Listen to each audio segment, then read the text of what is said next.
Se saber fosse suficiente, a maioria das pessoas viveria uma vida extraordinária. E não é assim. A prova é simples. Há milhões de pessoas inteligentes, informadas, com acesso a boas ideias, que continuam exatamente no mesmo lugar ano após ano. Não porque não entendam o que devem fazer, mas porque não fazem. Hoje, quase todo mundo sabe quais hábitos são bons para si. Sabe que deveria cuidar melhor do seu tempo, do seu corpo, da sua energia, do seu foco. Sabem quais decisões estão adiando. Sabem quais conversas evitam. Sabem quais mudanças seriam necessárias. O problema não é a falta de clareza. O problema é o que fazer com essa clareza. Compreender uma ideia produz uma sensação imediata de progresso. Organiza a mente. Dá tranquilidade. Faz sentir que algo está se movendo. Mas essa sensação pode ser enganosa. A vida não muda quando você entende algo importante. Ela muda quando esse entendimento se transforma em comportamento repetido. Aqui começa uma armadilha muito comum. A mente interpreta o entendimento como progresso. Eu já sei soa como um encerramento, quando na verdade deveria soar como um começo. Saber algo e não agir de acordo com isso não é neutro. Tem um efeito. Normaliza a distância entre o que você reconhece como correto e o que está disposto a fazer. Essa distância não é percebida imediatamente. Ela se disfarça de espera razoável, de contexto, de agora não é o momento. E cada vez que se justifica, reforça-se um padrão. O que é correto pode ser adiado sem consequências. Com o tempo, esse padrão deixa de ser sentido como uma decisão e começa a ser sentido como uma forma de ser. O conhecimento, quando não é executado, começa a cumprir outra função. Acalma o desconforto de não estar vivendo de acordo com o que você sabe. Ouvir ideias corretas acalma a consciência. Permite que você se sinta responsável sem agir como tal. E esse alívio momentâneo é o que faz com que muitas pessoas fiquem lá mais tempo do que imaginam. Não porque não queiram avançar, mas porque avançar exige desconforto. Exige fazer coisas quando não se tem vontade, quando não há confirmação, quando não há entusiasmo. Entender é fácil. Executar é difícil. E se você não treinar essa fricção, a mente sempre buscará o caminho mais confortável. Cada vez que você sabe o que fazer e não faz, algo silencioso acontece. Nada espetacular acontece. Não há punição imediata. Mas o relacionamento consigo mesmo se enfraquece. Você começa a confiar menos em suas próprias decisões. A se levar menos a sério. A deixar mais coisas para depois. Com o tempo, essa acumulação pesa. Não como culpa aberta, mas como desgaste. Como uma sensação de estar preparada, mas não em ação. De ter potencial, mas não direção. E esse desgaste não se resolve aprendendo algo novo. É resolvido fazendo algo diferente com o que você já sabe.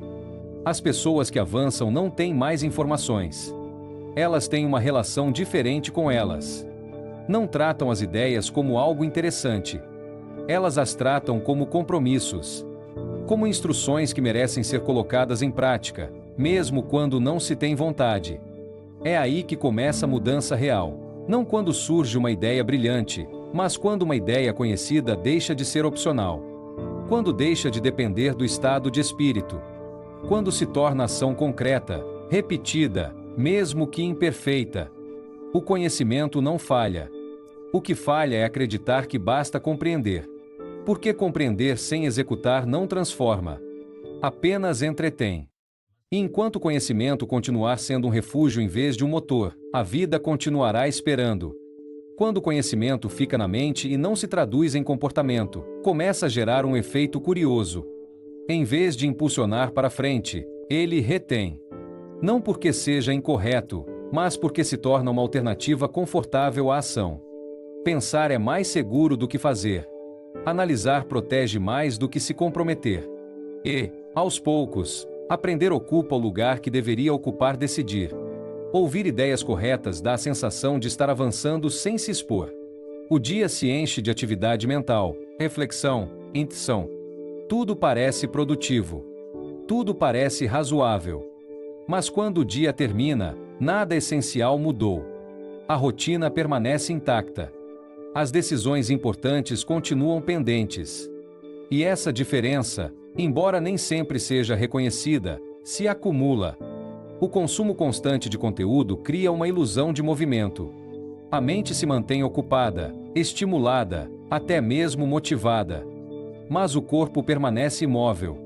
E enquanto essa diferença existir, o progresso será aparente, não real. O progresso real deixa marcas visíveis na forma de viver. O mental nem sempre. Quanto mais ideias são incorporadas sem serem executadas, mais difícil se torna escolher. Não por falta de opções, mas por excesso. Cada nova possibilidade compete com a anterior. Cada novo enfoque enfraquece o compromisso com o anterior. E quando tudo parece válido, nada se torna obrigatório. Esse estado é perigoso porque se sente ativo. Não, a sensação de estagnação imediata. Há uma preparação permanente. Sempre prestes a começar. Sempre ajustando. Sempre afinando. E esse prestes a pode durar anos sem ser percebido como um problema urgente. O aprendizado, usado dessa forma, acalma o desconforto que deveria impulsionar a mudança. Faz com que a falta de ação pareça prudência. Faz com que a procrastinação pareça estratégia. E, enquanto isso, o tempo continua passando sem pedir permissão. Não é que aprender seja um erro.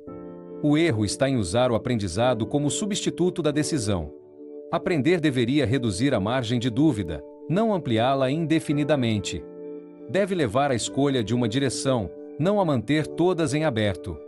Sentir-se produtivo não é o mesmo que ser produtivo. A produtividade real exige renúncia. Renunciar a continuar procurando. Renunciar a tentar tudo. Renunciar ao conforto de não errar. Escolher uma única ação concreta implica fechar outras possibilidades. E isso incomoda. É por isso que tantas pessoas preferem continuar consumindo ideias. Não porque não tenham capacidade, mas porque escolher compromete. Escolher obriga a assumir um resultado. Escolher expõe. Enquanto não se escolhe, nada está realmente em jogo. O conhecimento não aplicado começa a pesar. Não como culpa evidente, mas como uma tensão de fundo. Uma sensação de estar preparada, mas parada. De saber o suficiente, mas não avançar. E essa tensão não é aliviada com mais informação. Ela é aliviada quando uma decisão rompe o ciclo. Escolher uma ação clara, mesmo que não seja perfeita, rompe a ilusão. Obriga a abandonar o conforto da análise contínua. Obriga a enfrentar o que aparece quando se age. Erro, falta de jeito, incerteza. Exatamente o que se vinha evitando. Quando isso ocorre, o conhecimento recupera sua função original. Deixa de ser um refúgio e volta a ser uma ferramenta. Não serve mais para acalmar a consciência, mas para orientar o movimento.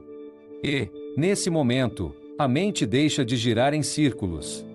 A clareza não aparece antes de agir. Ela aparece depois. Não como uma revelação, mas como um ajuste progressivo. O movimento ordena o que o pensamento isolado complica. E quanto mais se age, menos necessidade há de continuar acumulando ideias para se sentir seguro. Aí começa a se notar algo diferente. Não é entusiasmo. Não é motivação intensa. É algo mais sóbrio. Uma sensação de direção. De estar em movimento. De ter deixado de se esconder atrás da preparação eterna. E quando essa sensação aparece, também aparece o que antes se evitava olhar. Como o corpo se sente quando é hora de agir sem garantias. O desconforto. A resistência. O cansaço. Não como sinais de erro, mas como parte inevitável do processo. Isso é o que sempre esteve por baixo. Não a falta de informação, mas a falta de tolerância a essas sensações. E enquanto não estiver disposto a atravessá-las, nenhuma quantidade de conhecimento produzirá uma mudança real. A diferença não está em aprender mais. Está em permitir que o aprendido exija algo concreto. E quando isso é aceito, o foco deixa de estar na mente e passa a estar na experiência. É aí que a ação começa a preceder a clareza, e não o contrário. Quando a mente deixa de se esconder atrás do conhecimento, surge algo muito mais concreto. Surge a experiência direta de agir sem rede.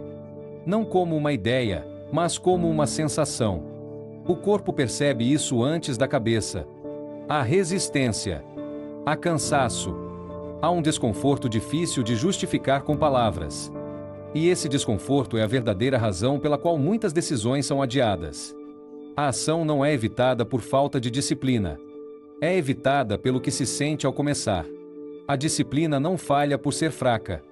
Falha porque se pede que elimine sensações que não estão lá para serem eliminadas. Elas estão lá para serem atravessadas. Agir sem vontade não parece heróico. Parece monótono. Parece desajeitado.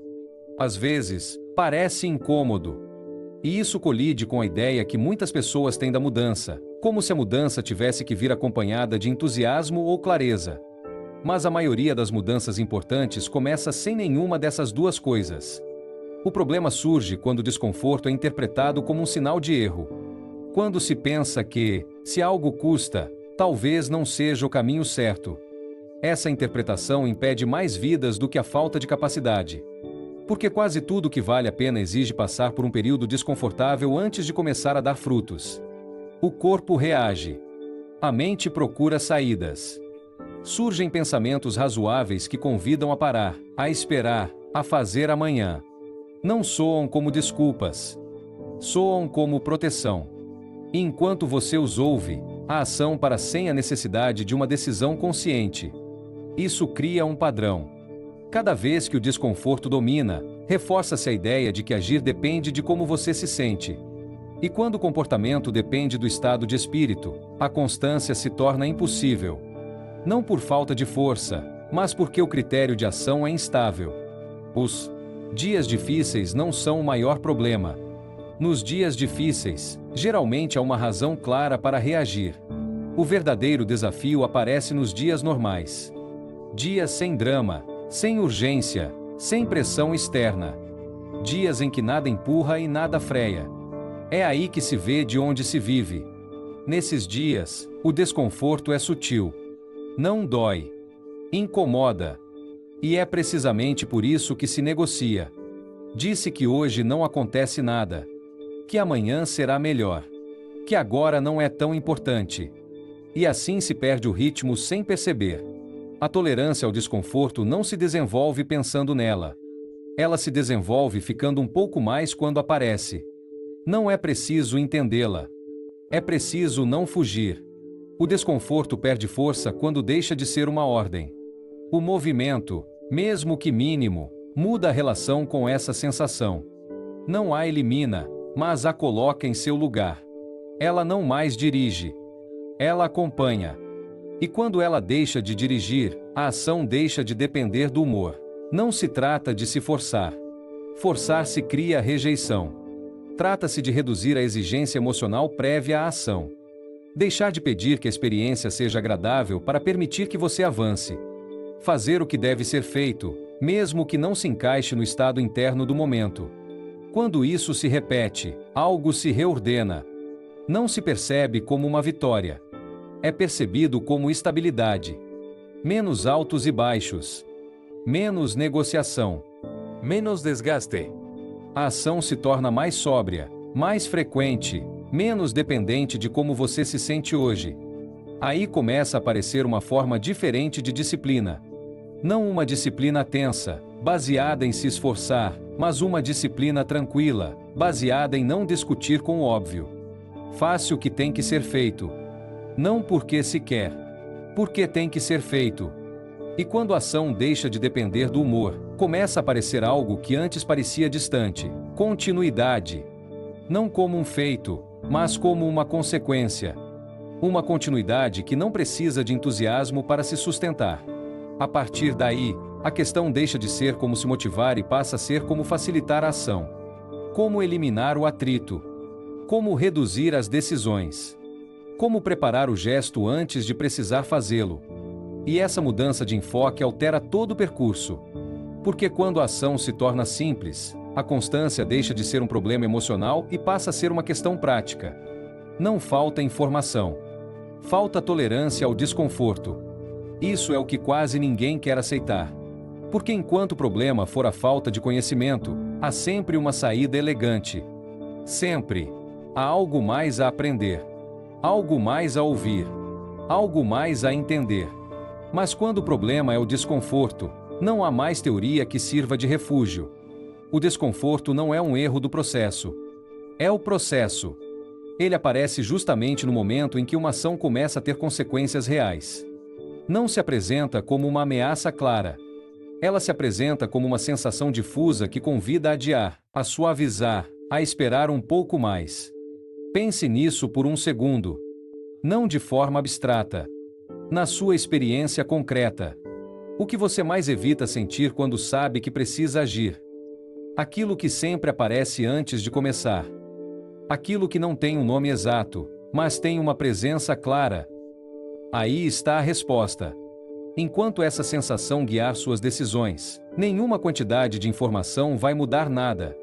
Porque você não está bloqueada por falta de clareza, você está parada por uma expectativa errada. Há de agir apenas quando tudo se encaixar dentro de você. E essa expectativa é o que mantém tantas pessoas esperando por um momento que não chega. A clareza não aparece antes de agir. Ela aparece depois. Não como uma revelação, mas como uma consequência. O movimento ordena o que a reflexão prolongada apenas complica. Esperar para entender tudo antes de começar é uma forma silenciosa de nunca começar. A maioria das pessoas não começa quando se sente preparada. Começa quando deixa de exigir que a experiência seja confortável. E nesse ponto acontece algo que costuma surpreender. Ao se mover, mesmo que com dúvidas, a mente começa a se ajustar. Não porque agora tudo esteja claro, mas porque já não está parada. É aí que a ação deixa de ser o resultado da clareza e passa a ser sua origem. Quando a ação se torna o ponto de partida, muda a forma como quase tudo é interpretado. Já não se espera entender tudo para se mover. Entende-se enquanto se caminha. O erro deixa de ser um sinal de que algo está errado e passa a ser visto como parte do ajuste. Não se busca certeza, busca-se tração. A maioria das pessoas acredita que primeiro precisa se sentir pronta. Que em algum momento chegará uma sensação interna que dará permissão para começar. Mas essa sensação raramente aparece antes do movimento. Ela aparece depois. Aparece quando o corpo já está envolvido, quando há algo real em andamento que obriga a ordenar a mente. É por isso que a espera geralmente se prolonga indefinidamente. Não por falta de inteligência, mas porque se está pedindo a clareza que faça um trabalho que não lhe cabe. A clareza não empurra. A clareza se forma.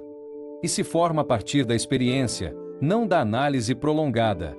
Agir sem ter tudo claro incomoda porque expõe. Expõe a possibilidade de errar, de não fazer bem, de ter que corrigir no meio do caminho. Mas essa correção é precisamente o que gera compreensão real. Não a compreensão teórica, mas aquela que se integra porque foi vivida. Quando se age, mesmo que de forma imperfeita, a mente deixa de girar em torno de possibilidades abstratas e começa a responder a fatos concretos. Não se pergunta mais tanto o que aconteceria se, mas o que está acontecendo agora. E essa diferença reduz muito a confusão. O mito do momento certo mantém muitas pessoas imóveis. Espera-se um sinal interno, uma circunstância externa, um alinhamento perfeito. Enquanto isso, a vida continua a mesma. O momento certo quase nunca chega antes de começar. Chega depois, quando o movimento já criou um contexto diferente. Ao agir, mesmo sem clareza total, algo se ordena. Não tudo, mas o suficiente para dar o próximo passo. E esse próximo passo gera outro ajuste. Não há um grande salto inicial. Há uma série de pequenos movimentos que, encadeados, produzem direção. Nesse ponto, surge outra dificuldade silenciosa. Quanto mais opções se mantêm em aberto, mais se dilui esse impulso inicial. Demasiadas técnicas, demasiadas abordagens, demasiadas formas possíveis de o fazer bem. Tudo parece útil, tudo parece válido. E precisamente por isso nada se consolida. Escolher um único caminho não garante resultados imediatos, mas garante algo mais importante: continuidade. A continuidade não nasce da melhor opção, mas de uma opção sustentada. Mudar constantemente de abordagem interrompe o aprendizado que só aparece com a repetição. Cada mudança de método reinicia o processo. Começa-se do zero, uma e outra vez, com a sensação de estar avançando quando, na verdade, está se girando. Escolher menos reduz esse desgaste. Permite que a energia se concentre. Permite que a ação amadureça. A clareza que se busca não aparece comparando opções. Ela aparece percorrendo uma. Ao percorrê-la, aprende-se o que funciona e o que não funciona. E esse aprendizado tem peso porque está ancorado na experiência, não na teoria. Quanto mais se simplifica, menos atrito há. Não porque o caminho seja fácil, mas porque há menos decisões desnecessárias. Menos perguntas repetidas. Menos negociação interna. A ação se torna mais direta. Em vez de buscar motivação, começa-se a preparar o terreno. Reduz-se o que atrapalha. Deixam-se claras algumas ações que são feitas mesmo em dias medíocres. Não porque sejam inspiradoras, mas porque são sustentáveis. Aí, a disciplina deixa de ser sentida como uma exigência constante. Torna-se um sistema simples que sustenta o movimento sem exigir muita energia emocional. Não é preciso se esforçar tanto quando o caminho está livre. Menos decisões diárias significam menos desgaste. Menos desgaste permite constância. E a constância, mantida por tempo suficiente, produz resultados que não dependem do estado de espírito. Quando a ação é preparada antes de ser necessária, a desculpa perde força. Não é preciso decidir do zero todos os dias. Já está decidido. E essa decisão prévia libera espaço mental para avançar. Nesse ponto, a ação deixa de ser um evento isolado e começa a se parecer com um modo de vida. Não espetacular. Funcional. E a partir daí, muitas coisas que antes pareciam difíceis tornam-se simplesmente parte do dia. A diferença não está em fazer mais, mas em fazer menos coisas com mais continuidade. Reduzir, não motivar. Simplificar, não intensificar. Remover o atrito em vez de adicionar pressão. E quando isso é feito corretamente, a mudança deixa de depender do entusiasmo e começa a se sustentar pela estrutura. É aí que o movimento se mantém mesmo quando não há vontade. Quando o movimento não depende mais do entusiasmo, surge uma forma diferente de estabilidade. Não é rigidez, não é disciplina forçada.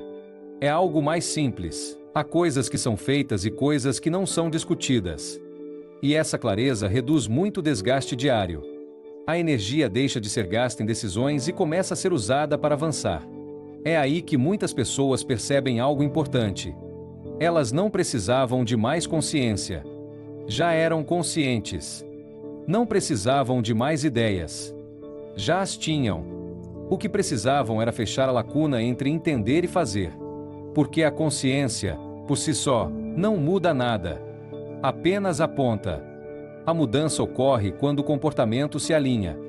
Por muito tempo, vendeu-se a ideia de que primeiro é preciso se sentir diferente para viver diferente.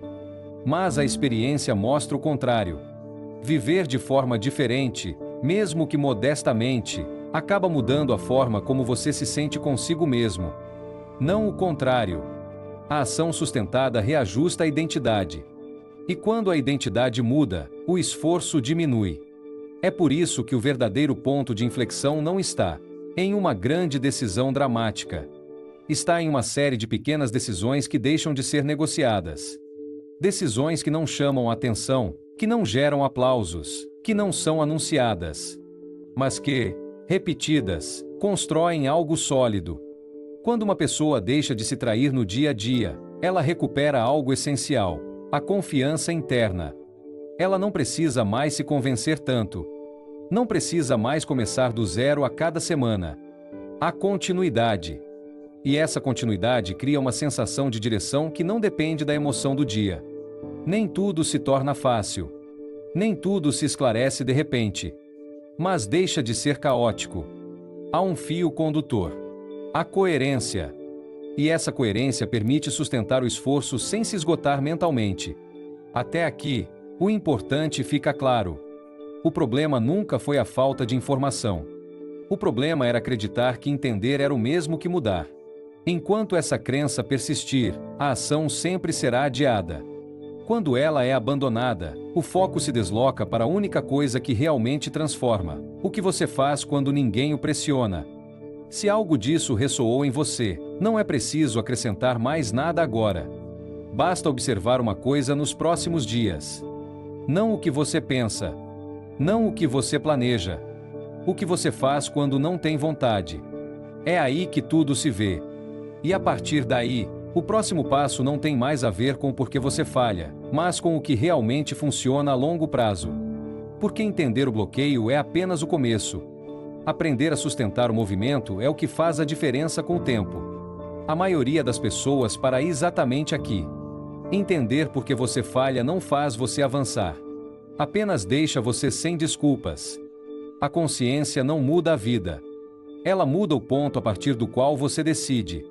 A partir daqui, não se trata mais de saber mais ou analisar melhor. Trata-se de aceitar uma verdade incômoda. O crescimento não é freado pela falta de talento, nem mesmo pela falta de disciplina, mas por não manter o esforço quando ele deixa de ser emocionante. Muitas desistências não acontecem porque algo não funciona, mas porque não funciona rápido o suficiente para justificar continuar. E é aí que a maioria fica no meio do caminho, convencida de que talvez não fosse tão importante assim, que talvez não valesse a pena, que talvez não fosse o momento certo. Mas quando se retira a desculpa do conhecimento, resta apenas uma pergunta relevante: o que você faz quando ninguém te incentiva e nada te entusiasma? Porque entender o bloqueio é apenas o primeiro passo. O que faz a diferença real é o que acontece depois, quando os dias passam, quando o entusiasmo diminui, quando a novidade desaparece e só resta a repetição silenciosa.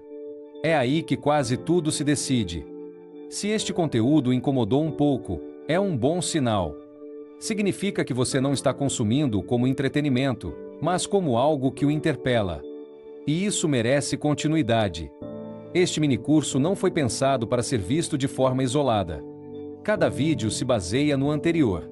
Se você ficar só com este, você terá clareza, mas não transformação. Portanto, certifique-se de seguir o canal e estar presente no próximo vídeo.